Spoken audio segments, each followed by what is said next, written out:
बिस्मिल्लाहिर्रहमानिर्रहीम। कैसे हैं भैया आप लोग? रटना नहीं है, समझना है। Syntax book board first year chemistry new book chapter number 3 का पार्ट 22 हम करने जा रहे हैं। कॉपी पेंसिल ले लीजिए, लेक्चर को नोट करना है और मुस्कुराते रहना है। Bond characteristic part 5 last part है ये बॉन्ड कैरेक्टरिस्टिक्स का। पिछला पार्ट जो हमने डाइपोल मूवमेंट देखा था, असल में ये इसी का ही तसलसल है, ठीक है। और ये पेज नंबर 69 पे आप देख सकते हैं, molecular polarity and shape of molecules. Molecular polarity and shape of molecules. आपकी कंसंट्रेशन जो है ना बिल्कुल मेरी तरफ होनी चाहिए, और जो मैं एग्जाम्पल दे के आपको समझाने की कोशिश कर रहा हूँ ना, आप इन एग्जाम्पल्स को ज़रा समझने की कोशिश करें। ये फोर्स का एक मिसाल दे के समझाता हूँ आप लोगों को कि हमारे पास एक गेम है जिसे टग ऑफ वार कहते हैं। टग ऑफ वार, इसके अंदर क्या होता है कि एक पॉइंट है, ठीक है, और यहाँ पे इसके ऊपर ये रॉप है और यहाँ पर एक पार्टी है, इसने भी इस रॉप को पकड़ा हुआ है, ठीक है।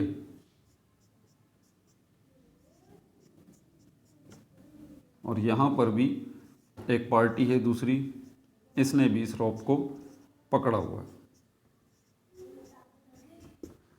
इसको हम कहते हैं रस्साकुशी उर्दू में, इंग्लिश में इसको कहते हैं टग ऑफ वार। अब देखिए ज़रा क्या होता है कि जब वो दो पार्टियां ज़ोर लगा रही होती हैं, ये पार्टी इस साइड पे खींचेगी इस रस्से को, ठीक है, ज़्यादा ताकत लगाएगी, ये पार्टी थोड़ी सी आगे आ जाएगी। ये रहा वो निशान, ठीक है। यहाँ पर भी इनकी एक बाउंड्री होती है कि इतना इतना इन्होंने दूर रहना होता है। बहरहाल तो ये पार्टी खींचती है, ज़ोर लगाती है, ये पार्टी आगे आ जाती है, फिर ये पार्टी ज़ोर लगाती है तो फिर ये वाली पार्टी आगे खींची आती है। तो ये सिस्टम चलता रहता है थोड़ी देर तक, जब ये मुकाबला शुरू होता है। ये वाली पार्टी इस साइड पर फोर्स लगा रही है, ये वाली पार्टी इस साइड पर फोर्स लगा रही है। कभी इस वाली पार्टी की फोर्स ज़्यादा हो जाती है तो ये पार्टी यहाँ आ जाती है, कभी इस पार्टी की फोर्स जो है वो ज़्यादा हो जाती है तो ये वाली पार्टी आगे आ जाती है। ऐसे ही होता है, आपने ये टग ऑफ वार गेम देखा होगा। एक सिचुएशन ऐसी आती है इसके अंदर जब दोनों पार्टियां जो होती हैं वो इक्वल फोर्स लगाती हैं। कौन सी force? Equal force. Equal force. और जब इक्वल फोर्स दोनों पार्टियां लगा रही होती हैं तो ये बीच में जो रॉप होता है, ये रस्सा होता है, ये क्या हो जाता है? ये स्टैटिक हो जाता है, मतलब अपनी जगह पे रुक जाता है, ठीक है। यहाँ भी पार्टी जोर लगा रही है, यहाँ भी पार्टी जोर लगा रही है, लेकिन क्योंकि दोनों पार्टियां इक्वल फोर्स लगा रही हैं इसलिए ये रस्सा अपनी जगह पर तन गया है, रुक गया है। ना ये रस्सा इधर जा रहा है ना ये रस्सा इधर जा रहा है। वजह क्या है? दोनों फोर्सेस इक्वल हो गई हैं। पहली बात कि फोर्सेस इक्वल भी हो गई हैं, दूसरी बात अपोजिट भी हैं। ये क्या है? ये अपोजिट भी हैं, एक दूसरे के मुखालिफ हैं। समझ में आ रही है बात? ये पार्टी इस डायरेक्शन में फोर्स लगा रही है, ये पार्टी इस डायरेक्शन में फोर्स लगा रही है। कॉन्सेप्ट समझ में आ गया आपको? अब अगर यहां पर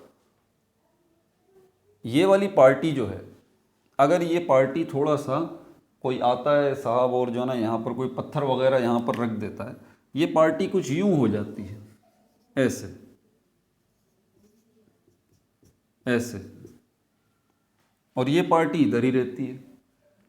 समझ आ रही है बात? यानी कि इस पार्टी के नीचे जो है वो चेयर्स वगैरह लगा दी, कोई चेयर्स वगैरह लगा दी, जिसके ऊपर ये पार्टी जो है, जो भी लोग थे ये चेयर पे खड़े हो गए और अब जो है ये जोर लगा रहे हैं। अब आप मुझे बताइए अब सिचुएशन क्या होगी? एग्जैक्टली ये वाली पार्टी जो है ना, अब पहले जो मुकाबला चल रहा था शुरू में, कभी ये वाली पार्टी यहाँ जा रही थी, कभी ये वाली पार्टी यहाँ आ रही थी इस रस्से को लेके, इस पार्टी को अब प्लस पॉइंट अब मिल जाएगा। उसकी वजह क्या है? क्योंकि अब जो है इसकी डायरेक्शन थोड़ी चेंज हो गई है। ये ऊपर उड़ गए हैं, पहले आमने सामने थे, अब ऊपर नीचे वाली पोजीशन हो गई, ऐसे ही हो गया। इसका एडवांटेज इन्हें मिलेगा, ठीक है, या तो इन्हें मिलेगा या इन्हें मिलेगा, देखें दोनों को मिलेगा। वजह क्या है, क्योंकि डायरेक्शन जो है वो, डायरेक्शन अब क्या हो गई है, डायरेक्शन जो है वो, डायरेक्शन चेंज हो गई है। डायरेक्शन के चेंज होने की वजह से फोर्स की जो इक्वलिटी है, फोर्स की जो इक्वलिटी है ये डिस्टर्ब हो जाएगी, ये डिस्टर्ब हो जाएगी। फोर्स अब इक्वल नहीं रहेगी, अनइक्वल हो जाएगी, अनइक्वल हो जाएगी, गैर मुतवाज़न हो जाएगी। और जब फोर्स गैर मुतवाज़न हो जाएगी, अनइक्वल हो जाएगी इस डायरेक्शन की चेंजिंग की वजह से, तो उसका रिजल्ट क्या निकलेगा, उसका रिजल्ट ये निकलेगा कि पहले जो रस्सा जो था, रोप था, रुक गया था, क्योंकि दोनों पार्टियां इक्वल फोर्स लगा रही थी। अब वो रुकेगा नहीं, अब या तो वो ये वाली पार्टी इस रस्से को खींच लेगी या ये वाली पार्टी इस रस्से को खींच लेगी। याद रहे कि फोर्सेस जो हैं पहले इक्वल थी, फोर्सेस इक्वल थी, उसका रिजल्ट क्या था, रस्सा एक जगह पे रुक गया था। अब इस वाली पार्टी की डायरेक्शन चेंज हो गई है, थोड़ा सा कुर्सियां वगैरह लगा के ऊपर हवा में खड़े हो गए। अब जो इन्होंने जोर लगाया और इन्होंने भी जोर लगाया, तो दोनों में से सिचुएशन थोड़ी सी चेंज हो जाएगी। अब फोर्स की इक्वलिटी बरकरार नहीं रहेगी, फोर्स अनइक्वल हो जाएगी। क्यों? क्योंकि डायरेक्शन एक की चेंज हो चुकी। ये मिसाल बेहद अहम है, बेहद अहम है, बेहद अहम है। फिजिक्स की दुनिया में वेक्टर्स जो हमें समझ में नहीं आते ना, उसकी बुनियादी वजह यही होती है। अब आ जाइए ज़रा केमिकल बॉन्ड की तरफ। एक मॉलिक्यूल के अंदर जो बॉन्ड बनता है, यहाँ पर आप देखिए, अगर ये H2 का मॉलिक्यूल है, इसके अंदर क्या है, इसके अंदर 2 हाइड्रोजन के एटम हैं, ठीक है, उन्होंने सिंगल कोवलेंट बॉन्ड बनाया हुआ है। इसकी पोजीशन कुछ इस किस्म की है। एग्जैक्टली बिल्कुल परफेक्ट मिसाल है यहाँ पर इस टग ऑफ वार की, और यहाँ पर भी। यहाँ पर रस्सा है जिसको खींचा जा रहा है, यहाँ पर क्या है, ये शेयर्ड पेयर ऑफ इलेक्ट्रॉन है, ये शेयर्ड पेयर ऑफ इलेक्ट्रॉन। ये वाला हाइड्रोजन जो है, इसके पास जो न्यूक्लियस है, उस न्यूक्लियस में जो एक प्रोटॉन है वो खींचेगा इसको अपनी तरफ, खींचेगा ना। क्यों? क्योंकि ये शेयर्ड पेयर ऑफ इलेक्ट्रॉन जो है, ये क्या है, इलेक्ट्रॉन है, और इलेक्ट्रॉन जो है वो नेगेटिव होता है, ठीक है। और नेगेटिव को अपनी तरफ कौन खींचेगा, पॉजिटिव खींचेगा। पॉजिटिव कहाँ है, इस एटम के बीच में, यहाँ पर ये जो न्यूक्लियस है ये पॉजिटिव है, इसमें जो एक प्रोटॉन है वो पॉजिटिव है। एग्जैक्टली ये वाला हाइड्रोजन का एटम जो है, उसके बीच में जो न्यूक्लियस है, उसमें जो प्रोटॉन है, वो भी यही काम करेगा कि इस शेयर्ड पेयर को अपनी तरफ खींचने की कोशिश करेगा। देखें, परफेक्ट एग्जाम्पल मैंने आपको दी है, सेम सिचुएशन है बिल्कुल। ये जो फोर्स लगा रहा है, इसकी डायरेक्शन क्या है, इस प्रोटॉन की, ये अपनी तरफ खींचना चाह रहा है ना इस शेयर्ड पेयर को, तो इस प्रोटॉन की या इस न्यूक्लियस की डायरेक्शन हुई ये, और ये जो न्यूक्लियस है ये इसको, इस शेयर्ड पेयर को अपनी तरफ खींचना चाह रहा है, तो इसकी डायरेक्शन हो गई ये। दोनों जो है इस शेयर्ड पेयर ऑफ इलेक्ट्रॉन को अपनी तरफ खींचना चाह रहे हैं, दोनों एटम के न्यूक्लियस और उनमें मौजूद प्रोटॉन्स। वजह क्या है? क्योंकि प्रोटॉन पे पॉजिटिव चार्ज है, इलेक्ट्रॉन पे नेगेटिव चार्ज है। पॉजिटिव नेगेटिव को अपनी तरफ खींचता है, नेगेटिव पॉजिटिव को अपनी तरफ खींचता है। यही सिचुएशन होती है, और यहाँ पर भी तो यही हो रहा है। लेकिन इस वाले केस के अंदर आपने देखा था कि यहाँ पर जब फोर्सेस इक्वल थी, डायरेक्शन भी सेम थी, तो क्या हुआ था, वो जो रस्सा था वो अपनी जगह पे स्टैटिक पोजीशन में आ गया था, रुक गया था। उस वक्त पता है इन दोनों की फोर्सेस की क्या पोजीशन थी, यानी कि ये जो फोर्स लगा रही थी पार्टी जिसकी डायरेक्शन ये थी, और ये जो फोर्स लगा रही थी पार्टी जिसकी डायरेक्शन ये थी, क्योंकि फोर्सेस इक्वल थी, फोर्सेस इक्वल थी और डायरेक्शन अपोजिट थी, डायरेक्शन अपोजिट थी, डायरेक्शन अपोजिट थी, और तीसरी चीज एंगल जो था वो भी सेम था, सेम एंगल था। यहां पर क्या, कौन सा एंगल बन रहा था, 0 डिग्री। यहां कौन सा एंगल बन रहा था, 0 डिग्री। यानी कि हम इसको कह सकते हैं सेम एंगल से मतलब यहां पर मेरा ये है, ये वाला, ये वाला, ये पोजीशन थी, ये आमने सामने, सेम एंगल। तो एंगल अगर सेम है तो इसका नतीजा क्या निकलेगा, सेम फोर्सेस इक्वल हैं, डायरेक्शन अपोजिट है, एंगल भी सेम है। सपोज करते हैं कि यहाँ पर जो है वो ये पार्टी जब फोर्स लगा रही थी, इसका एंगल जो था वो 0 डिग्री था और इस पार्टी का जो एंगल था वो भी 0 डिग्री था। ये तीनों चीज़ें जब एक जगह एक जैसी हो गई, नोट्स में डाल लीजिए इस बात को, बहुत बड़ा कॉन्सेप्ट दे रहा हूँ। तो फोर्सेस इक्वल हैं, फोर्सेस की डायरेक्शन अपोजिट है और एंगल भी दोनों फोर्सेस का सेम है, तो उसका नतीजा क्या निकलेगा? उसका नतीजा ये निकलेगा कि ये फोर्सेस जो हैं, ये फोर्सेस जो हैं ये क्या करेंगी? एक दूसरे को कैंसिल कर देंगी, कैंसिल कर देंगी, एक दूसरे को कैंसिल कर देंगी। Zero force, zero force. समझ में आ गई बात? अब दूसरा केस कौन सा था जिसमें ये पार्टी जो है वो चेयर्स पे चढ़ गई, तो क्या हुआ? एंगल जो है वो अब कितना, लगभग ये 30 डिग्री का एंगल बन गया, लगभग ये 30 डिग्री का एंगल बन गया। देखें यहाँ पर फोर्सेस इक्वल हैं, अब भी फोर्स इक्वल लगा रहे हैं, क्योंकि जाहिर सी बात है ये जो पार्टी है जिसके पास जितनी ताकत होगी उतनी लगाएगी ना, ये भी उतनी लगा रही है, ये भी उतनी लगा रही है। फोर्सेस इक्वल हैं, डायरेक्शन अब भी अपोजिट है, इसकी फॉरवर्ड डायरेक्शन है, इसकी बैकवर्ड डायरेक्शन है, लेकिन जो एंगल है अब वो सेम नहीं है। इस पार्टी का एंगल जो है वो 0 डिग्री है और इस पार्टी का एंगल जो है वो 30 डिग्री है। इस एंगल के चेंज होने से क्या फर्क पड़ेगा? इस एंगल के चेंज होने से अल्टीमेटली ये फर्क पड़ेगा कि जो फोर्सेस पहले इक्वल थी वो अब अनइक्वल हो जाएंगी, अनबैलेंस हो जाएंगी। डायरेक्शन तो अपोजिट ही रहेगी, ठीक है, और इसका ओवरऑल रिजल्ट क्या निकलेगा? या फोर्सेस अनइक्वल हो जाएंगी इस एंगल के चेंज होने से। इसका रिजल्ट ये निकलेगा कि ये रोप जो है, ये रस्सा जो है, या तो इस पार्टी की तरफ चला जाएगा या इस पार्टी की तरफ चला जाएगा। जहन नशीन कर लीजिए, अगर बात समझ में नहीं आई वीडियो बैक करके दोबारा सुने और इस सबको नोट करें। अब यहाँ पर आ जाइए, सेम सिचुएशन यहाँ पर है। हम इन अपोजिट फोर्सेस को, इन अपोजिट फोर्सेस को हम एक को पॉजिटिव फोर्स कह सकते हैं और दूसरे को नेगेटिव फोर्स कह सकते हैं।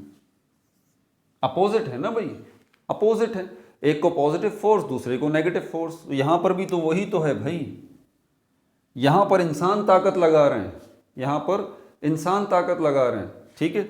यहाँ पर कौन ताकत लगा रहे हैं? चार्जेस ताकत लगा रहे हैं, चार्जेस जो हैं कौन ताकत लगा रहे हैं? कौन से चार्जेस? नेगेटिव चार्ज जो कि इलेक्ट्रॉन के पास है और पॉजिटिव चार्ज जो कि प्रोटॉन के पास है। ये बड़ी अच्छी मिसाल देके मैंने आपको जो है ना मेरे ख्याल में समझाया। तो यहाँ पर ये जो दोनों प्रोटॉन हैं ये क्या कर रहे हैं? अपोजिट फोर्स लगा रहे हैं, क्योंकि एक एक प्रोटॉन है इसलिए इक्वल फोर्स लगेगी। डायरेक्शन भी दोनों की अपोजिट है, इसकी फॉरवर्ड डायरेक्शन है, इसकी बैकवर्ड डायरेक्शन है, ठीक है। फोर्सेस भी इक्वल है लेकिन अपोजिट है, डायरेक्शन भी अपोजिट है, ठीक है। और एंगल जो है इनका, एंगल जो है वो कौन सा है?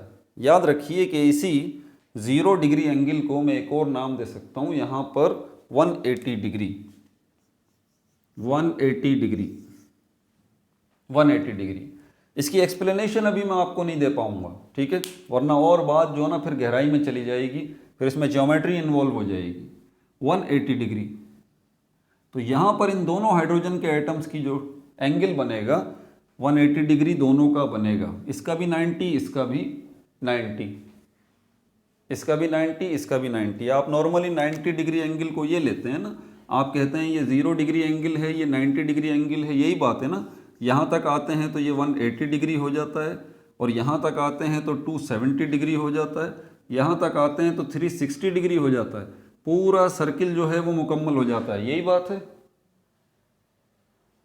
आपकी मर्जी है, मैंने तो यहाँ से 0 शुरू किया ना, 0 से 90 तक लेके गया हूँ, इससे कतन कोई फ़र्क नहीं पड़ता। ये पूरा का पूरा, आप दूसरे एंगल से इसको देखिए, ये पूरा का पूरा 360 डिग्री का एंगल है, ठीक है। तो आप इसको भी 90 डिग्री करें, इसको भी 90 डिग्री करें, इसको भी 90 डिग्री करें, आप इस तरह से भी कर सकते हैं, कोई परेशानी की बात नहीं। 90 90 90 90 पूरा अगर टोटल करेंगे 360 बनेगा। समझ में आ गई बात? तो यहाँ पर इसीलिए मैंने कहा था, क्या पहले मैंने मिसाल दी थी कि 0 डिग्री है, फिर मैंने मिसाल दी थी कि 180 डिग्री है। वजह क्यों? क्योंकि यहाँ पर 180 का हाफ करेंगे तो ये जो न्यूक्लियस है यहाँ पर इसके साथ जो बना रहा है 90 डिग्री बना रहा है, और ये जो न्यूक्लियस है यहाँ इस शेयर्ड पेयर ऑफ इलेक्ट्रॉन के साथ जो एंगल बना रहा है वो भी 90 डिग्री का बना रहा है। लेकिन यहाँ पर दो एंगल जो बन रहे हैं 90 डिग्री 90 डिग्री, यहाँ पर ये देखें कि ये दोनों एंगल भी तो अपोजिट हैं एक दूसरे के, है ना। ये एंगल दोनों एंगल सेम है, दोनों एंगल अपोजिट हैं, कैंसिल। लिटरली यहाँ पर बावजूद ये कि ये दोनों प्रोटॉन सेम फोर्स लगा रहे हैं, फोर्स ऑफ अट्रैक्शन इस शेयर्ड पेयर ऑफ इलेक्ट्रॉन के ऊपर सेम फोर्स लगा रहे हैं, डायरेक्शन भी अपोजिट है, ठीक है, और एंगल जो है वो भी मौजूद है, लेकिन एंगल 90 डिग्री अपोजिट है, टोटल इसका 180 डिग्री बनता है।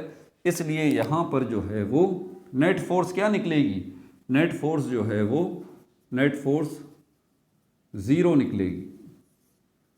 जैसे कि यहाँ पर हमने देखा था कि नेट फोर्स जो है वो 0 निकली थी जब तक कि इस पार्टी ने अपना एंगल चेंज नहीं किया था, तब तक। ये बात क्लियर है।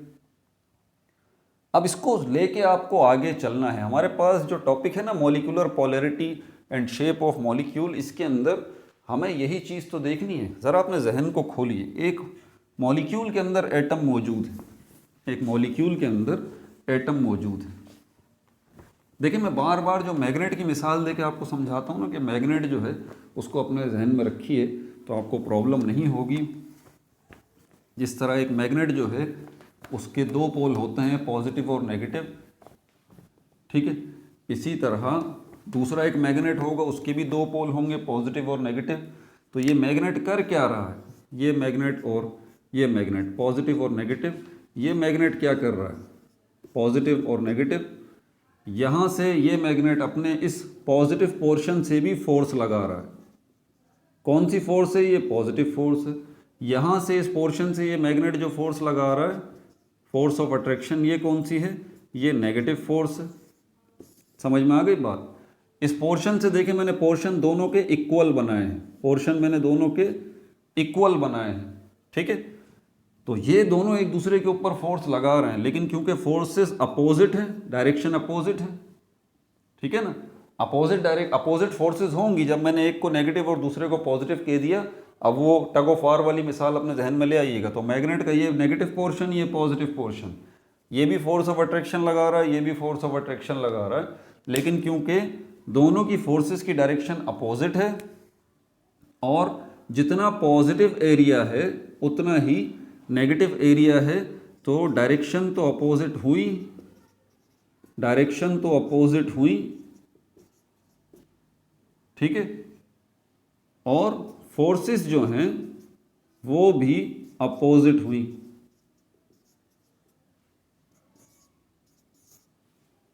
डायरेक्शन भी इनकी अपोजिट हो गई और फोर्सेस जो हैं वो भी अपोजिट हो गई, और फोर्सेस जो हैं वो इक्वल भी हैं, फोर्सेस जो है वो इक्वल भी हैं। यहाँ पर भी यही सिचुएशन है, यहाँ पर भी यही सिचुएशन है। अब ये नेगेटिव फोर्स जो लगा रहा है ये वाला पोर्शन मैग्नेट का, इस दूसरे मैग्नेट के पॉजिटिव पोर्शन को अट्रैक्ट करेगा अपनी तरफ, और एग्जैक्टली यहाँ पर ये जो मैग्नेट है इसका पॉजिटिव पोर्शन इसके नेगेटिव पोर्शन को अट्रैक्ट करेगा, ठीक है। अगर आप इस मैग्नेट को घुमा देते हैं, इसका नेगेटिव पोर्शन यहाँ कर देते हैं और पॉजिटिव पोर्शन यहाँ कर देते हैं, तो उल्टा रिजल्ट निकलेगा। ये पोर्शन मैग्नेट का नेगेटिव इस मैग्नेट के नेगेटिव पोर्शन को रिपेल करेगा, अपने से दूर करेगा, और एग्जैक्टली ये भी यही करेगा, ठीक है। अब एक मॉलिक्यूल की तरफ चलते हैं। मैंने आपको मॉलिक्यूल अभी यहाँ पर हाइड्रोजन की मिसाल दी, मैं क्लोरीन की मिसाल उसके बाद दूंगा, उसके बाद फिर मैं आपको ऑक्सीजन की भी मिसाल दूंगा। यहाँ पर ऑक्सीजन की मिसाल तो नहीं दूंगा, इसको छोड़ देते हैं, इसको ले लेते हैं हाइड्रोजन क्लोरीन। इसकी क्या पोजीशन है, सेम, क्योंकि इस अब देखें हाइड्रोजन के अंदर दो एटम हैं, दो एटम हैं। एटम में क्या है, इलेक्ट्रॉन और प्रोटॉन। इलेक्ट्रॉन पे नेगेटिव चार्ज, प्रोटॉन पे पॉजिटिव चार्ज। यहाँ पर जो दो क्लोरीन के एटम हैं, इन दोनों क्लोरीन के एटम्स के पास भी, एक क्लोरीन के एटम के पास जो है वो 17 इलेक्ट्रॉन, दूसरे के पास भी 17 इलेक्ट्रॉन। प्रोटॉन कितने हैं, 17, और प्रोटॉन कितने हैं, 17। यहाँ पर हाइड्रोजन और हाइड्रोजन को देखें, इलेक्ट्रॉन कितना है, 1, इलेक्ट्रॉन कितना है, 1, प्रोटॉन कितना है, 1, प्रोटॉन कितना है, 1। समझ में आ रही है बात आपको? तो यहाँ पर ये जो सिचुएशन है और यहाँ पर ये जो सिचुएशन है, तो समझ जाइए कि एक मॉलिक्यूल के अंदर जो एटम है, उन एटम के अंदर जो प्रोटॉन है और इलेक्ट्रॉन है, बिल्कुल वो वैसा ही काम कर रहे हैं जैसे कि टग ऑफ वार के अंदर आपने दोनों पार्टियों को करते हुए देखा था। दोनों पार्टियों की पोजीशन अपोजिट थी, इक्वल फोर्स लगा रही थी दोनों पार्टियां, ठीक है, और दोनों पार्टियों की फोर्सेस जो है वो इक्वल थी, डायरेक्शन अपोजिट थी, एंगल सेम था। यहां पर जो है इस क्लोरीन के अंदर भी अगर आप देखेंगे ना, क्लोरीन के 2 एटम जो हैं जिन्होंने आपस में मिलके ये शेयर्ड पेयर ऑफ इलेक्ट्रॉन बना रखा है, शेयर्ड पेयर ऑफ इलेक्ट्रॉन बना रखा है ये वाला, तो ये क्या होगा, ये shared pair of electron equally जो है वो अट्रैक्ट होगा, इसका न्यूक्लियस इसको अट्रैक्ट करेगा, इसका न्यूक्लियस जो है वो इसको अट्रैक्ट करेगा। यहाँ पर भी 17 प्रोटॉन है, यहाँ पर भी 17 प्रोटॉन है, सेम फोर्स ऑफ अट्रैक्शन ये दिखाएगा, सेम फोर्स ऑफ अट्रैक्शन ये दिखाएगा, दोनों की डायरेक्शन अपोजिट है, दोनों का एंगल सेम है एग्जैक्टली। तो फिर क्या होगा, उसका नतीजा ये निकलेगा यहाँ पर कि ये दोनों जो है वो एक दूसरे की फोर्सेस के इफेक्ट को कैंसिल कर देंगे। लेकिन क्योंकि फोर्स लग रही है, इसीलिए ये जो शेयर्ड पेयर ऑफ इलेक्ट्रॉन है उस रस्से की तरह ना इधर जाएगा ना उधर जाएगा, ये शेयर्ड पेयर ऑफ इलेक्ट्रॉन बीच में रुक जाएगा, इक्वल डिस्टेंस होगा इसका इस न्यूक्लियस के साथ और इस न्यूक्लियस के साथ इक्वली डिस्टेंट होगा ये शेयर्ड पेयर ऑफ इलेक्ट्रॉन, बराबर बराबर। समझ में आ गई बात? अब चलते हैं पोलैरिटी की तरफ। हाइड्रोजन के मॉलिक्यूल के अंदर भी यही सिस्टम होगा, पहले ही बता चुका हूँ, shared pair of electron. Hydrogen के मॉलिक्यूल के अंदर भी यही पोजीशन होगी। अब यहां पर हम चलते हैं उसकी तरफ, क्या, पोलैरिटी की तरफ। ये पोलैरिटी है क्या? What is this polarity? Polarity का सिर्फ आसान सा मतलब है डिफरेंस इन अपोजिट फोर्सेस। इसको हम ये कहते हैं इफेक्ट।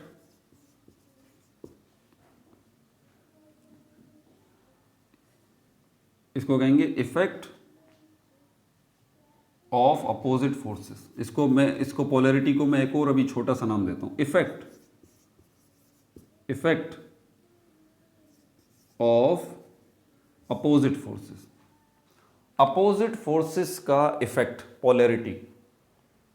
ये जो टग ऑफ वार वाली मैंने मिसाल दी थी, यहां पर भी देखें आप, अपोजिट फोर्सेस हैं, एक फोर्स ये रही, एक फोर्स ये रही, ठीक है।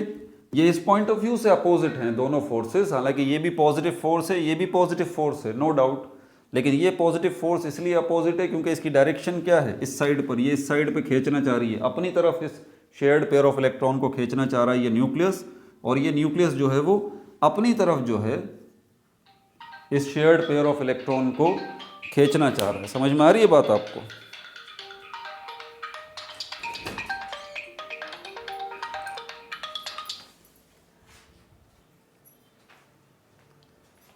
ठीक है भाई, यहां तक बात क्लियर हो गई? यहां तक बात क्लियर हो गई? तो पोलैरिटी क्या है? इफेक्ट ऑफ अपोजिट फोर्सेस, या इसको हम कह सकते हैं नेट इफेक्ट। ध्यान से सुनिएगा वरना पोलैरिटी आपको जिंदगी भर समझ में नहीं आएगी ये पोलैरिटी क्या है। या net effect, net effect of opposite forces.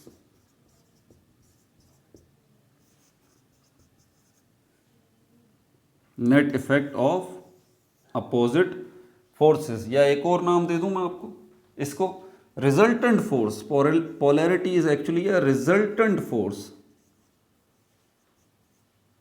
Resultant force of opposite forces, opposite forces. अब इसका क्या मतलब हुआ? इसका मतलब ये हुआ, अगर आप HCl का मॉलिक्यूल देखें ना, HCl का, अब इसके अंदर जो शेयर्ड पेयर ऑफ इलेक्ट्रॉन है जरा उसको देख लें आप। ये हाइड्रोजन, ठीक है, ये हाइड्रोजन और इसके साथ ये क्लोरीन, ध्यान से देखिएगा, दोनों ने शेयर्ड पेयर ऑफ इलेक्ट्रॉन बनाया, ये क्लोरीन और ये हाइड्रोजन। अब मुझे बताइए यहाँ पर क्या यहाँ पर क्लोरीन का जो न्यूक्लियस है उसके अंदर प्रोटॉन कितने हैं? क्लोरीन के न्यूक्लियस में प्रोटॉन कितने हैं? प्रोटॉन यहाँ पर 17 है। प्रोटॉन कितने हैं? 17 है। और हाइड्रोजन के पास जो न्यूक्लियस है उसके अंदर प्रोटॉन कितना है? एक प्रोटॉन है। एक प्रोटॉन है। शेयर्ड पेयर ऑफ इलेक्ट्रॉन को अपनी तरफ खींचेगा। ये 17 प्रोटॉन है, ये खींचेंगे अपनी तरफ। यहाँ पर ये एक प्रोटॉन है, ये खींचेगा अपनी तरफ। अपोजिट फोर्सेस है ना भाई। यहाँ पर आपने देखा शेयर्ड पेयर ऑफ इलेक्ट्रॉन को, क्योंकि यहाँ एक प्रोटॉन था, यहाँ एक प्रोटॉन था, इक्वल फोर्सेस लग रही थी, अपोजिट इन डायरेक्शन थी, एंगल भी अपोजिट थे, इसलिए फोर्स का इफेक्ट कैंसिल है। फोर्स का net effect of opposite forces जो है वो कैंसिल हो रहा है। यहाँ पर इफेक्ट ऑफ अपोजिट फोर्सेस यहाँ पर कैंसिल हो रहा है। इसका मतलब इस जगह पर जीरो पोलैरिटी है। जीरो पोलैरिटी है। क्या है यहाँ पर? जीरो पोलैरिटी है।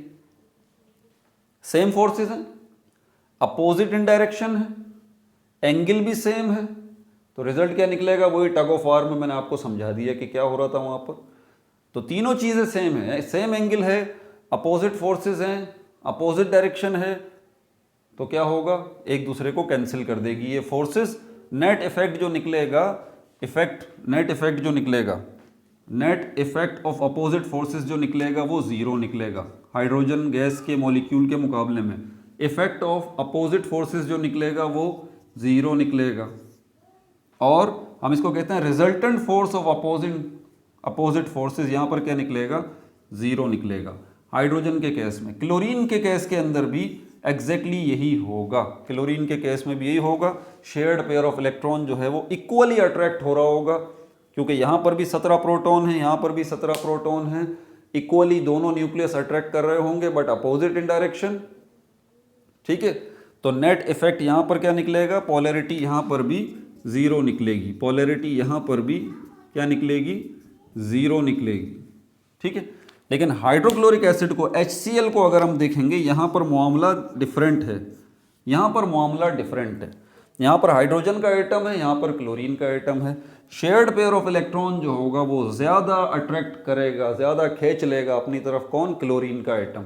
वजह? क्योंकि क्लोरीन के पास 17 प्रोटॉन है और हाइड्रोजन के पास 1 प्रोटॉन है। तो resultant force of opposite forces क्या होगा?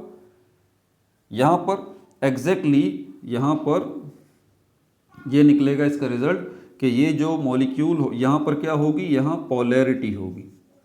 यहाँ पर क्या होगी? पोलैरिटी होगी। अनइक्वल फोर्सेस हैं यहाँ पर, अनइक्वल फोर्सेस हैं यहाँ पर, इसीलिए यहाँ पर पोलैरिटी होगी और ये मॉलिक्यूल पोलर मॉलिक्यूल कहलाएगा।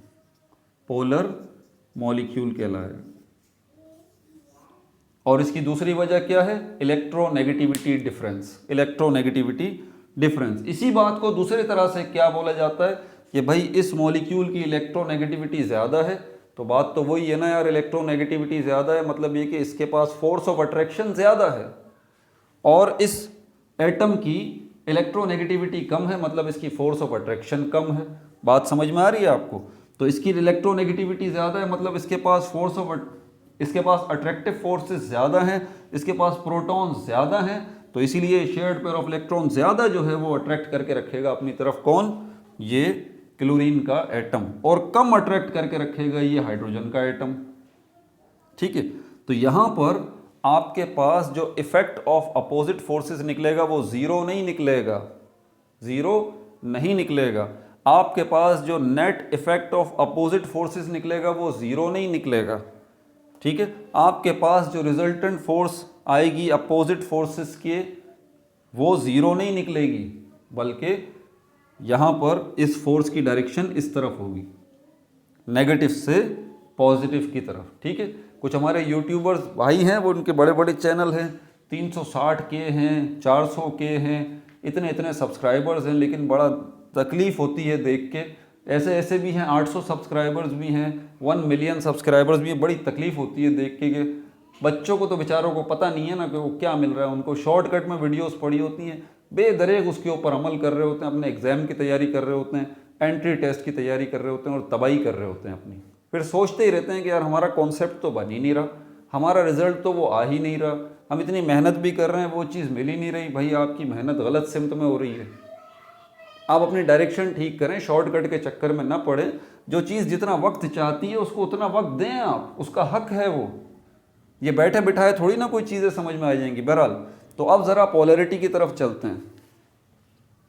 ये पोलैरिटी वाली बात हो गई।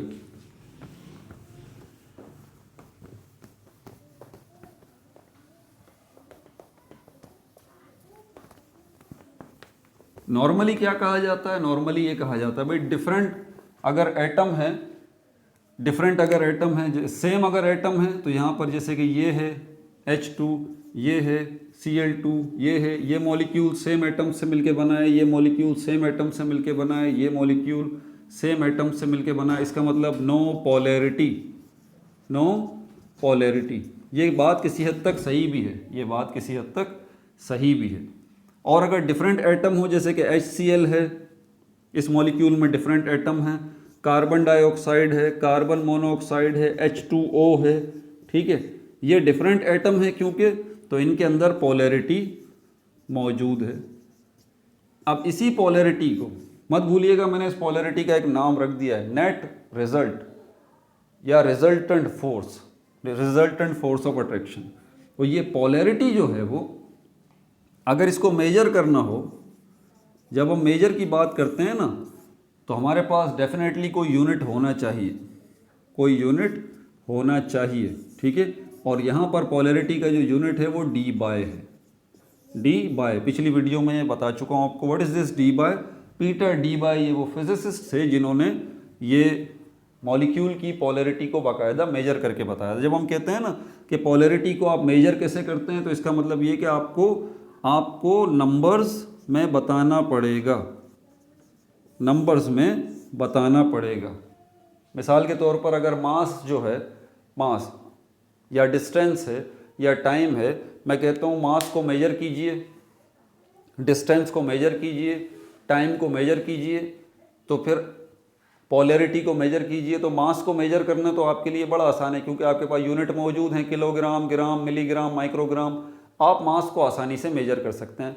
आप मास को कह सकते हैं कि ये 10 किलो है, 10 किलोग्राम है या ये 10 ग्राम है। इसी तरह डिस्टेंस को भी आप मेजर कर सकते हैं कि ये 10 किलोमीटर है, ये 10 मीटर है। इसी तरह आप जो है टाइम को भी मेजर कर सकते हैं कि ये 10 मिनट टाइम हो गया है या 10 सेकंड टाइम हो गया है। क्यों? क्योंकि आपके पास यूनिट्स जो हैं वो टाइम के मौजूद हैं, यूनिट जो हैं वो मास के मौजूद हैं, और यूनिट जो है वो आपके पास मास के, डिस्टेंस के और टाइम के यूनिट मौजूद हैं। तो आप इनको आसानी से मेजर कर सकते हैं, जिसमें आप यूनिट और नंबर दोनों को इस्तेमाल करते हैं और आप जो है वहाँ पर उसकी मेजरमेंट कर सकते हैं। पोलैरिटी की अगर मेजरमेंट करें तो एग्जैक्टली यहाँ पर भी हमारे पास जो है वो नंबर्स की बात होगी। जैसे कि हमने मास में, डिस्टेंस में, टाइम में देखा कि एक नंबर है और दूसरा यूनिट है, एक नंबर है और दूसरा यूनिट है। तो एग्जैक्टली अगर आप पोलैरिटी की बात करना चाहते हैं, net result of the forces की बात करना चाहते हैं, resultant force of the opposing forces की बात करना चाहते हैं एक मॉलिक्यूल के अंदर, तो यहाँ पर भी आपको इसको मेजर करना है। तो इसके लिए आपके पास एक यूनिट होना चाहिए। यूनिट इसका है डी बाय, जिसको डी से रिप्रेजेंट किया जाता है, सिंपली डी, और आगे फिर नंबर भी होगा। मिसाल के तौर पर यहाँ पर हमारे पास अगर आप देखें पेज नंबर 70 के ऊपर ये टेबल बना हुआ है, इसमें H2O ये टेबल बना हुआ है, कंपाउंड लिखा हुआ है। ये H2O का जो मॉलिक्यूल है, क्या इसके अंदर पोलैरिटी है? बिल्कुल पोलैरिटी है। कितनी पोलैरिटी है भाई? 1.85 डी बाय। अच्छा, उसके बाद हमारे पास जो है वो CH3Cl, ठीक है, क्लोरोमीथेन इसको कहते हैं। क्या इस मॉलिक्यूल के अंदर पोलैरिटी है? बिल्कुल पोलैरिटी है। कितनी है? 1.45 डी बाय। उसके बाद NH3 अमोनिया, क्या इस मॉलिक्यूल में पोलैरिटी है? बिल्कुल पोलैरिटी है। कितनी पोलैरिटी है? 1.49 डी बाय। इसी तरह हमारे पास जो है वो इथेनॉल है, इथाइल क्लोराइड है, ठीक है, सॉरी इथेनॉल है, हमारे पास इथाइल अल्कोहल है। क्या इस मॉलिक्यूल के अंदर पोलैरिटी है? बिल्कुल है, 1.69 इसमें पोलैरिटी मौजूद है, ठीक है। हाइड्रोक्लोरिक एसिड HCl के अंदर पॉलरिटी है, बिल्कुल है, 1.03 पॉलरिटी मौजूद है। आगे बता रहा है कार्बन डाइऑक्साइड CO2, क्या इसके अंदर पॉलरिटी है? नहीं, ज़ीरो पॉलरिटी है, ज़ीरो पॉलरिटी है, 0D by carbon dioxide CO2। ये है वो प्रॉब्लम जिसकी तरफ मैं आपको लेके आना चाह रहा था, इतनी तफसील जो बताई थी। हमने डिफरेंट मॉलिक्यूल में देखा कि उनमें पॉलरिटी है, और हम समझ भी गए कि पॉलरिटी को मेजर करने के लिए हमें यूनिट चाहिए, यूनिट हमें D बाय मिल गया। हमने कुछ एग्जाम्पल भी अभी देख ली कि इसके अंदर पॉलरिटी है, H2O के अंदर तो कितनी है, HCl के अंदर पॉलरिटी है तो कितनी है, ठीक है। क्योंकि नॉर्मली हमें ये बताया जाता है कि डिफरेंट एटम्स अगर हों तो एक मॉलिक्यूल के, तो यहाँ पर कार्बन डाइऑक्साइड को अगर आप देखें तो इसके अंदर भी तो डिफरेंट हमारे पास क्या है, डिफरेंट एटम्स मौजूद हैं। तो डिफरेंट एटम्स मौजूद है तो आसान सा फॉर्मूला, इसके अंदर पॉलरिटी होनी चाहिए। नहीं भाई, आप ज़रा वेट करें। जब हम पॉलरिटी की बात कर रहे हैं, पॉलरिटी की बात कर रहे हैं, तो याद रहे हम नेट फोर्स की बात कर रहे हैं, या हम जो है वो रिजल्टेंट फोर्स की बात कर रहे हैं, रिजल्टेंट फोर्स की बात कर रहे हैं। और रिजल्टेंट फोर्स या नेट फोर्स आपको जब भी मिलती है जब एक पॉजिटिव फोर्स होती है, दूसरी नेगेटिव फोर्स होती है। आप इन पॉजिटिव और नेगेटिव फोर्सेस को चेक करते हैं कि आया ये इक्वल हैं या अनइक्वल हैं। अगर मिसाल के तौर पे ये पॉजिटिव फोर्स जो है वो 20 न्यूटन है, ये नेगेटिव फोर्स जो है ये भी 20 न्यूटन है, लेकिन अपोजिट इन डायरेक्शन है, तो ये कैंसिल हो जाएंगी और नेट फोर्स यहाँ पर क्या आएगी, 0।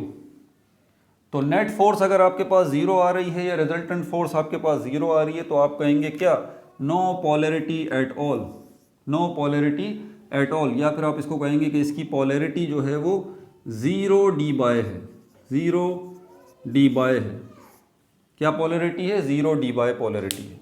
लेकिन यहाँ पर आप देखें इसकी पॉलरिटी 0D बाय नहीं है, इसकी पॉलरिटी 0D बाय नहीं है, इसकी पॉलरिटी 0D बाय नहीं है, बल्कि कुछ D बाय है। जैसे कि मैंने टेबल में भी बताया आपको, H2O की पॉलरिटी 1.85D बाय है। कार्बन डाइऑक्साइड की क्यों नहीं है? वजह इसकी सिमेट्री, इसकी सिमेट्री। ध्यान से सुन लीजिएगा, कार्बन डाइऑक्साइड पॉलरिटी किसी मॉलिक्यूल के अंदर होने की एक और वजह भी होती है, सिमेट्री। सिमेट्री, सिमेट्री का क्या मतलब होता है, arrangement, arrangement of atoms, same arrangement, arrangement of atoms, same arrangement, इसको हम कहते हैं same arrangement of atoms, same arrangement of atoms. कि एक मॉलिक्यूल के इन अ मॉलिक्यूल, एक मॉलिक्यूल के अंदर इन अ मॉलिक्यूल, कि यहाँ पर एक मॉलिक्यूल के अंदर जो है वो एटम्स सेम अरेंज हुए हैं। अब सेम अरेंजमेंट से यहाँ उसको हम कहते हैं ये सिमेट्रिकल मॉलिक्यूल है, इसमें सिमेट्री मौजूद है, सिमेट्रिकल मॉलिक्यूल है। मिसाल के तौर पर अगर हम यहाँ H2 को देखें, H2 हाइड्रोजन और हाइड्रोजन के दो एटम, इसी को हम यूं भी लिखते हैं, इसी तरह बनाते हैं, दोनों ने शेयर्ड पेयर ऑफ इलेक्ट्रॉन बनाया हुआ है, same angle, same angle, same angle, same geometry, same shape. आसान लफ्ज़ों में सिमेट्री का ये मतलब है। इन दोनों एटम्स के एंगल भी सेम है, और इन दोनों एटम्स का जो है वो एंगल भी सेम है, तो हम कहेंगे कि ये इसमें सिमेट्री मौजूद है और ये मॉलिक्यूल जो है वो सिमेट्रिकल है। और अगर सिमेट्री मौजूद होगी तो याद रख लीजिए, आप नोट कर लीजिए, नो पॉलरिटी एट ऑल, या फिर हम इसको कहेंगे ज़ीरो पॉलरिटी, ज़ीरो पॉलरिटी। ये जो मॉलिक्यूल है ये सिमेट्रिकल है, ये जो मॉलिक्यूल है सिमेट्रिकल है, ये जो मॉलिक्यूल है सिमेट्रिकल है, ये जो मॉलिक्यूल है ये है एसिमेट्रिकल, एसिमेट्रिकल। इसके अंदर गड़बड़ है, इसके अंदर गड़बड़ मौजूद है। क्या गड़बड़ मौजूद है कि यहाँ पर जो है वो एटम्स के दरमियान जो एंगल है वो सेम नहीं है, डिफरेंट आ रहा है, सेम शेप नहीं है एटम्स की, सेम शेप नहीं है, डिफरेंट शेप है एटम की, और सेम एंगल यहाँ पर नहीं है।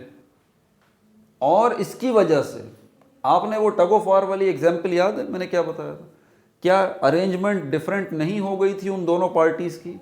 एंगल चेंज होने की वजह से क्या सिमेट्रिकल रहे थे? पहले सिमेट्रिकल थे, एक ही जगह पे जो रुके हुए थे, तरतीब मौजूद थी, अरेंजमेंट मौजूद थी, सेम फोर्सेस थी, अपोजिट इन डायरेक्शन था, एंगल सेम था दोनों पार्टीज़ का, इसीलिए हम इसको कहते हैं सिमेट्री। फोर्सेस जो हैं वो भी इक्वल थी बट अपोजिट इन डायरेक्शन, याद है? लेकिन जब एक का एंगल बिगड़ा तो उसका नतीजा क्या निकला? उसका नतीजा ये निकला कि एसिमेट्रिकल शेप हो गई उस पूरी के पूरे सिनेरियो की। अब वो सिमेट्रिकल नहीं रहा, अब उसमें बिगाड़ आ चुका है, अब उसमें बिगाड़ आ चुका है, ये एसिमेट्रिकल हो चुका है। उसका नतीजा क्या निकला? उसका नतीजा ये निकला कि जो फोर्सेस थी वो अनबैलेंस हो गई, और जो पावरफुल फोर्स थी रस्सा उसकी तरफ चला गया। एग्जैक्टली HCl के मॉलिक्यूल में भी तो यही हो रहा है। यहाँ पर भी क्या है? एसिमेट्रिकल मॉलिक्यूल है। यहाँ पर भी तरतीब में एटम्स अरेंज नहीं हुए हुए, यहाँ पर भी एंगल जो है उसका डिफरेंस मौजूद है, और इसके नतीजे में जो फोर्स ऑफ अट्रैक्शन है जो उस शेयर्ड पेयर ऑफ इलेक्ट्रॉन पे पड़ रही है वो भी इक्वल अब नहीं पड़ रही, वहाँ पर भी बेतरतीबी हो चुकी। क्लोरीन का एटम जो है वो ज़्यादा पावरफुल है, वो शेयर्ड पेयर ऑफ इलेक्ट्रॉन को अपनी तरफ खींच रहा है, और क्लोरीन का एटम कम पावरफुल है, उसको अपनी तरफ खींच पा रहा है। एसिमेट्रिकल सिस्टम यहाँ पर मौजूद है, तरतीब नहीं है। यहाँ पर भी तरतीब नहीं है, यहाँ पर भी तरतीब नहीं है, लेकिन कार्बन डाइऑक्साइड जो मॉलिक्यूल है इसमें तरतीब मौजूद है, बावजूद ये कि ये एक डिफरेंट एटम है, बावजूद ये कि ये एक डिफरेंट एटम। तीनों एटम दो एटम, टोटल 3 एटम है, लेकिन इनकी जो अरेंजमेंट हुई हुई है, इनकी जो अरेंजमेंट हुई हुई है, इनकी जो तीनों एटम्स की जो अरेंजमेंट हुई हुई है वो ऐसे हुई हुई है कि यहाँ पर बावजूद ये कि ये डिफरेंट एटम्स हैं, लेकिन इनकी अरेंजमेंट की वजह से वो फोर्स ऑफ अट्रैक्शन जो है ना वो बैलेंस हो रही है। इसकी मिसाल दूं, दोबारा टग ऑफ वार की मिसाल की तरफ आ जाइए। अगर यहाँ पर हम सपोज करते हैं कि यहाँ पर ये जो दो पार्टियाँ हैं अनइक्वल फोर्स लगा रही हैं, ठीक है? अब इस मिसाल को ज़रा ये मिसाल समझ में आ गई आपको, ये कार्बन डाइऑक्साइड की वजह समझ में आ जाएगी कि आखिर क्यों ये पोलर मॉलिक्यूल नहीं है, क्यों इसके अंदर पोलैरिटी नहीं है, जबकि ये एक जो है वो डिफरेंट मॉलिक्यूल, डिफरेंट एटम्स से मिलके बनने वाला मॉलिक्यूल। सपोज करते हैं कि वो जो दो पार्टियां थी ना टग ऑफ वार वाली, एक पार्टी स्ट्रांग थी, दूसरी पार्टी वीक थी। भाई ताकत का भी तो है ना। अल्टीमेटली क्या होगा? एक पार्टी दूसरी पार्टी को अपनी तरफ खींचेगी, एक पार्टी दूसरी पार्टी को अपनी तरफ खींचेगी। अब देखें, फोर्स ऑफ अट्रैक्शन जो है वो डिफरेंट है दोनों पार्टीज की तरफ, क्योंकि दोनों पार्टियों में से एक वीक है एक स्ट्रांग है। अब जो वीक पार्टी थी ना, अब ये बात जहन में रखिएगा कि एक पार्टी जो है वो स्ट्रांग है और एक वीक है, इसका नतीजा क्या निकलेगा? एसिमेट्रिकल निकलेगा। एंगल भी, अब यहाँ एंगल का चक्कर नहीं है, एंगल सेम है, एंगल सेम है बिल्कुल। डायरेक्शन का चक्कर नहीं है, डायरेक्शन भी अपोजिट है। फोर्स का चक्कर है, फोर्स एक के पास ज़्यादा है एक के पास कम है।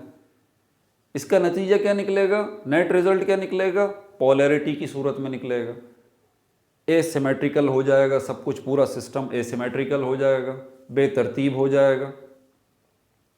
लेकिन जो वीक पार्टी है जिसके पास इतनी फोर्स ऑफ अट्रैक्शन नहीं है, वो क्या करते हैं? वो अपनी डायरेक्शन, अपना एंगल जो है ना, अपना एंगल वो चेंज कर लेते हैं, अपना एंगल वो चेंज कर लेते हैं। पहले ऐसे थे, अब क्या करते हैं वो, ये वाली पार्टी है, ये पार्टी जो है वो बैठ जाती है। देखें, ये जो वीक पार्टी है, ये वाली पार्टी जो वीक है, ये क्या करती है? ये बैठ जाती है। बैठने से अब क्या हुआ? अनइक्वलिटी आ गई, इक्वल नहीं रहा एंगल डिस्टर्ब हो गया, एंगल डिस्टर्ब हो गया। यानी कि ये वाली जो पार्टी थी इसने अपनी कम फोर्स को, इस वाली पार्टी ने अपनी कम फोर्स को बैलेंस कैसे किया? अपना एंगल चेंज करके। ये वाली पार्टी क्या हुई? नीचे बैठ गई रस्सा पकड़ के, तो क्या हुआ? एंगल जो है इसका चेंज हो गया। इसका प्लस पॉइंट किसको मिला? इस पार्टी को, के बावजूद ये कि कम फोर्स होने के ये ज़्यादा पावरफुल हो गए क्योंकि इन्होंने अपना एंगल चेंज कर लिया। बात समझ में आ रही है आपको? बात समझ आई? तो दो पार्टीज के दरमियान अगर फोर्सेस अनइक्वल भी हैं तो एक पार्टी अगर अपना एंगल चेंज कर ले तो फिर क्या कर सकती है, चेंज एंगल की वजह से दूसरी पार्टी की जो ज़्यादा फोर्स है ना उसको काबू में कर सकती है। अब यहाँ पर बराबरी हो जाएगी, नेचुरली बराबरी हो जाएगी, नेचुरली बराबरी हो जाएगी। और वो रस्सा जो है ना, जो पहले ये वाली पार्टी जो है खींच रही थी अपनी तरफ, अब नहीं खींच पा रही, हालांकि ज़्यादा पावरफुल है। ये वाली पार्टी जो है इसने इसको रोक लिया, हालांकि कम पावरफुल है लेकिन एंगल चेंज कर लिया। सिनेरियो समझ में आ रहा है? तो यहाँ पर भी अब इसको अपोजिट तरह से देखते हैं। कार्बन डाइऑक्साइड को अगर आप देखें ना, कार्बन डाइऑक्साइड को, बावजूद ये कि डिफरेंट एटम है, अब डिफरेंट एटम है, डिफरेंट एटम का मतलब क्या है? डिफरेंट एटम का मतलब ये है कि डिफरेंट फोर्स ऑफ अट्रैक्शन, वही सिचुएशन आ जाती है, डिफरेंट फोर्स ऑफ अट्रैक्शन। ये कार्बन है, ऑक्सीजन है, इनकी पोजीशन कुछ ये होगी, डबल बॉन्ड कार्बन ने इस ऑक्सीजन के साथ बनाया हुआ, डबल बॉन्ड कार्बन ने यहाँ भी इस ऑक्सीजन के साथ बनाया हुआ है। इसका नतीजा क्या निकलेगा? इसका नतीजा यकीनन ये निकलना चाहिए कि यहाँ पर क्योंकि इसकी इलेक्ट्रोनेगेटिविटी जो है वो कार्बन की 2.5 है और ऑक्सीजन की 3.5 है, और यहाँ पर ये जो ऑक्सीजन का एटम है इसकी भी इलेक्ट्रोनेगेटिविटी 3.5 है। तो अनइक्वलिटी हो गई ना यहाँ पर। ये देखें, इलेक्ट्रोनेगेटिविटी डिफरेंस यहाँ निकालेंगे कुछ निकलेगा, यहाँ पर निकालेंगे कुछ निकलेगा। तो अनइक्वल फोर्स ऑफ अट्रैक्शन यहाँ पर मौजूद है इस सिचुएशन के अंदर। लेकिन यहाँ पर क्योंकि दोनों ये जो है ये फोर्सेस जो हैं वो डिफरेंट हैं, ठीक है, फोर्सेस जो हैं वो डिफरेंट हैं। और फोर्सेस के डिफरेंट होने से क्या होगा? पोलैरिटी आनी चाहिए, मैं समझा चुका हूँ अभी, पोलैरिटी आनी चाहिए इसके अंदर। लेकिन बावजूद ये कि फोर्सेस डिफरेंट हैं, इलेक्ट्रोनेगेटिविटी डिफरेंस है, पोलैरिटी आनी चाहिए, लेकिन पोलैरिटी नहीं आ रही। उसकी वजह क्या है? इनका एंगल सेम है, इनका एंगल सेम है, इनका एंगल सेम है। यहाँ पर ये जो ऑक्सीजन है ये यहाँ से और यहाँ से, इन दोनों ऑक्सीजन के एटम्स जो है ना वो 180 डिग्री का एंगल बना रहे हैं। यानी कि ये वाला जो है वो 90 डिग्री बना रहा है और ये वाला जो है वो 90 डिग्री बना रहा है। और बावजूद ये कि यहाँ पर जो है वो ये 90 डिग्री इसका हो गया नेगेटिव, ये 90 डिग्री इसका हो गया पॉजिटिव।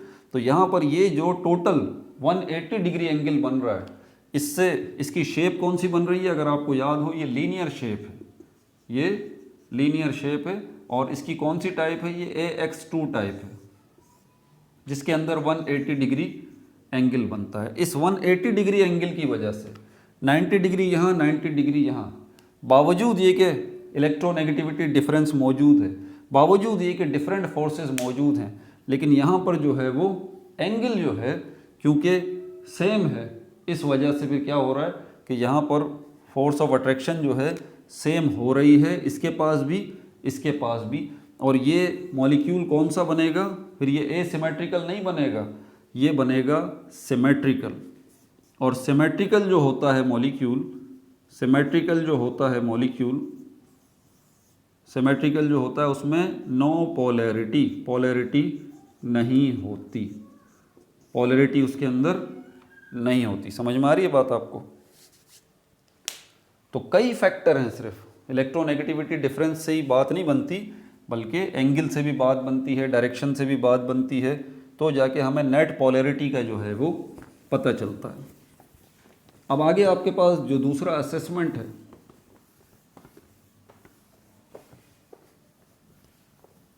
उसको भी देख लें।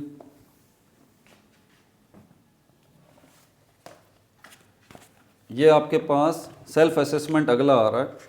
ये आ रहा है कि बताइए, बोल रहा है which of the following molecules have dipole moment.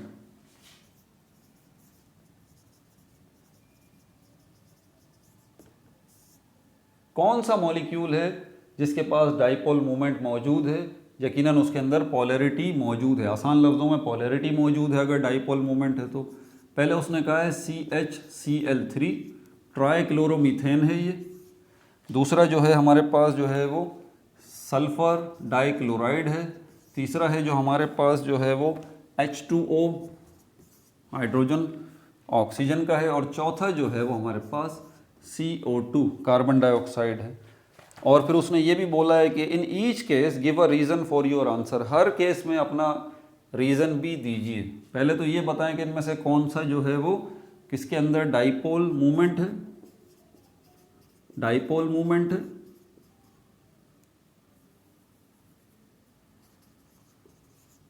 Dipole movement है। दूसरी बात ये बोल रहा है कि इसके अंदर डाइपोल मूवमेंट के अलावा ये बताना है कि कौन सा जो है वो क्या है, कि रीज़न भी बताएं कि ऐसा क्यों है, ऐसा क्यों है। अब हमें सिर्फ एक चीज़ पे नज़र रखना है, क्या मॉलिक्यूल जो है वो सिमेट्रिकल है। सारी चीज़ें ये दो वर्ड कवर कर लेंगे, क्या मॉलिक्यूल एसिमेट्रिकल है, ठीक है, क्या मॉलिक्यूल तरतीब में है या मॉलिक्यूल तरतीब में नहीं है, इनको हम देखते हैं यहाँ पर। तो सबसे पहले हमारे पास ये CH3 ट्राइक्लोरोमीथेन है, ये क्लोरीन कार्बन इसके साथ, ये यहाँ क्लोरीन लगा हुआ, यहाँ क्लोरीन और यहाँ क्लोरीन और यहाँ पर ये हाइड्रोजन लगा हुआ। इस तरह से कार्बन ने 4 बॉन्ड जो है वो इसके साथ बनाए हुए हैं। यहाँ पर जो है वो पोलैरिटी मौजूद है, पोलैरिटी मौजूद है। इसका मतलब ये जो मॉलिक्यूल है वो डाईपोल है, ये जो मॉलिक्यूल है वो डाईपोल है। वजह क्या है, उसकी वजह यह है कि यहाँ पर ये इसकी इलेक्ट्रोनेगेटिविटी अलग है, इसकी इलेक्ट्रोनेगेटिविटी अलग है, इसकी इलेक्ट्रोनेगेटिविटी अलग है, चारों एटम्स की इलेक्ट्रोनेगेटिविटी अलग है। तो ये 4 बॉन्ड जो बने हुए हैं, शेयर्ड पेयर ऑफ इलेक्ट्रॉन, यहाँ भी, यहाँ भी, यहाँ भी 4 शेयर्ड पेयर ऑफ इलेक्ट्रॉन है चारों साइडों पे इस कार्बन के साथ। तो चारों की जो है वो ये स्ट्रक्चर जो बन रहा है वो एसिमेट्रिकल बन रहा है, एसिमेट्रिकल, एसिमेट्रिकल। वजह क्या है, क्योंकि यहाँ पर एक डिफरेंट एटम है और यहाँ पर तीनों सेम एटम है। याद रहे कि अगर सपोज करें, हमारे पास एक और एग्जाम्पल भी है, हो सकता है ये भी आपसे पूछ लिया जाए, कार्बन टेट्राक्लोराइड।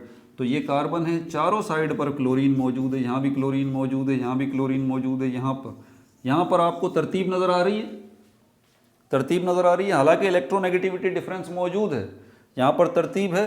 तो यहाँ का इसका मतलब यहाँ पर ये मॉलिक्यूल सिमेट्रिकल है, और सिमेट्रिकल है तो इसका मतलब यहाँ पर पोलैरिटी 0 है, और इसका मतलब यहाँ पर, इसको दूसरे लफ्ज़ों में कह सकते हैं कि यहाँ पर जो डाइपोल मोमेंट है वो 0d है इस सिचुएशन में, ठीक है। कार्बन का जो मॉलिक्यूल है उसके अंदर, कार्बन डाइऑक्साइड का जो मॉलिक्यूल है उसके अंदर देख लें आप, ये वाला कार्बन डाइऑक्साइड, कार्बन बीच में मौजूद है, यहाँ पर ऑक्सीजन है, फिर ये ऑक्सीजन है, यहाँ पर डबल बॉन्ड इस कार्बन ने इसके साथ बनाया हुआ है, और यहाँ पर भी डबल बॉन्ड इस कार्बन ने इसके साथ बनाया हुआ है। सिमेट्री मौजूद है, ये मॉलिक्यूल सिमेट्रिकल है, बेतरतीब नहीं है। दोनों ऑक्सीजन के एटम इक्वली अरेंज हैं, बावजूद एक इलेक्ट्रोनेगेटिविटी डिफरेंस है, एंगल भी सेम है, अपोजिट फोर्सेस जो हैं वो डिफरेंट लग रही हैं, लेकिन एंगल के सेम होने की वजह से ये मॉलिक्यूल सिमेट्रिकल हो जाता है। इसलिए इसके अंदर भी पोलैरिटी क्या है, 0 है। इसका डाइपोल मोमेंट क्या है, 0d है, ठीक है। यहाँ पर ऐसा सिस्टम नहीं है, 3 तरफ से तो हमें तरतीब नज़र आ रही है, यहाँ भी क्लोरीन, यहाँ भी क्लोरीन, यहाँ भी क्लोरीन, लेकिन इस साइड पर हाइड्रोजन मौजूद है, जिसकी वजह से एसिमेट्रिकल स्ट्रक्चर इसका बनता है। ये रीज़न भी साथ साथ मैं बता रहा हूँ।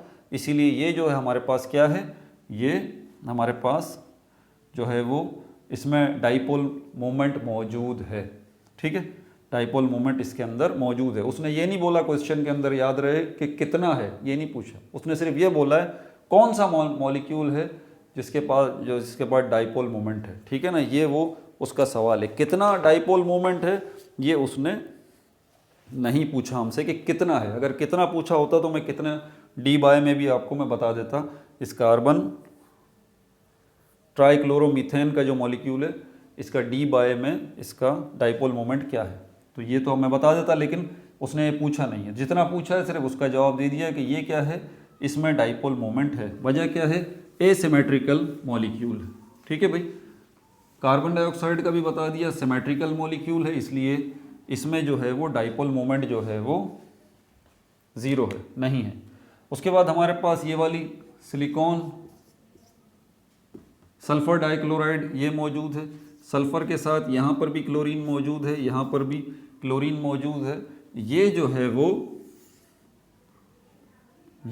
वो क्या है, ये एसिमेट्रिकल।